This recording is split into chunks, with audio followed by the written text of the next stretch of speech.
Hi, this is James Clive and hindi ako makatulog kaya naisipan ko gumawa ng video vlogs na makakatulong sa mga networkers. So, it's early in the morning kaya naisipan ko gumawa ng isang video vlog na makakatulong sa inyo. So, huwag natin patagalin, start na tayo. Ang topic po natin ay ngayon ay what is the difference between a legitimate company and a pyramiding scam scheme. Okay?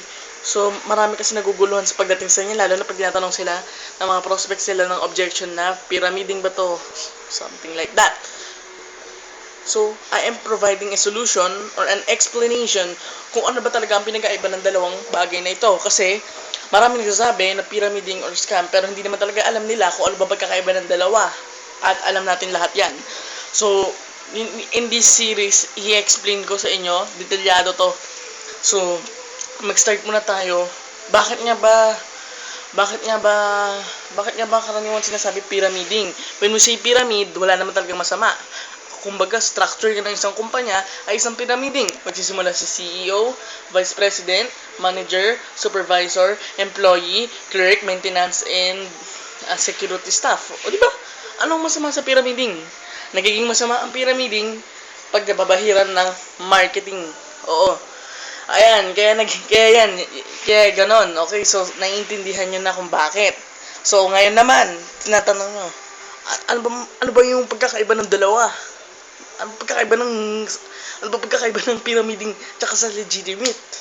Ito nang pag-uusapan natin dito sa video na series na to. Ang legitimate po, may tinatawag tayo pag legitimate, there is a immediate, ano po yung immediate? Immediate exchange of product and services. So, pagbayad nyo po, meron po kayong matatanggap na produkto at serbisyo. Okay? Yun po ang legitimate. Legitimate. Sorry. Tapos, pag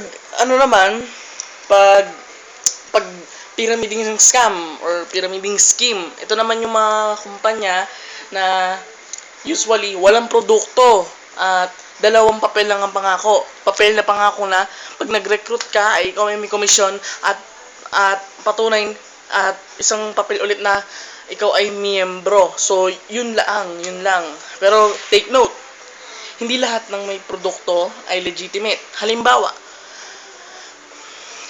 lang yung may produkto tapos kunyari mas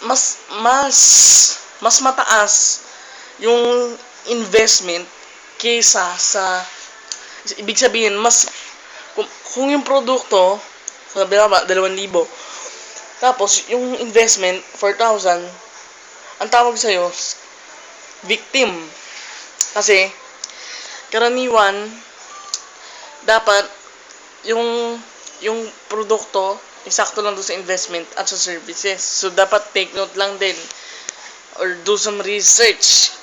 Okay? So, ganon. Lahat talaga may hindrances. Hindi rin lang naman ng registry. Lima lahat ng registered na company. Talagang registered. Di ba? You should take note lang lagi at do some research, background research. Kung may negative sa company, normal yan. Di ba?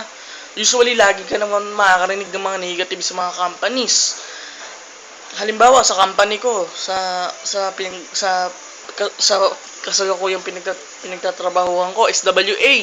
Pag nag-research ka sa SWA ng SWA-scam, type mo lang yan, maraming lalabas na blogs, forums, at iba-ibang articles na negative sa SWA. Kaya, kasi depende masyado na magulo, mahirap na kung i-explain ko pa, hahaba lang tong video. So, depende yan. So, ang sinasabi ko lang dito, yung basics talaga pinakaiba ng pyramiding. Kasi gano'n naman talaga yun. Pag pyramiding, walang produkto. At sinasabi ko naman sa legitimate, hindi porket may produkto, lehitimo na. Alamin mo na yung quality ng produkto. Hindi rin naman lahat ng legitimate. Yung iba naman talaga, may produkto. Pero, complan lang talaga ay sa pag-i-invite. Ang tawag doon ay MLM. Ang naman po, yun, pag lang po, pure 100% MLM po yun, okay? So, maraming salamat po. Ako po nga po ulit si James Clive para sa isang series po ng video. What is sa pagkakaiba, ano po yung pagkakaiba ng legitimate sa pyramiding. Okay, sana po nakatulong itong video na to. At kung may concerns pa po kayo, pwede nyo po akong i-add sa Facebook, www.jamesclive.com. If pwede nyo i-follow sa Twitter, it's www.jamesclive. Okay. Tapos yun, yun lang po. And have a nice day. And lagi, ito nga po, paalala sa inyo that that that every problem there is always a solution. Just be the solution, not part of the problem.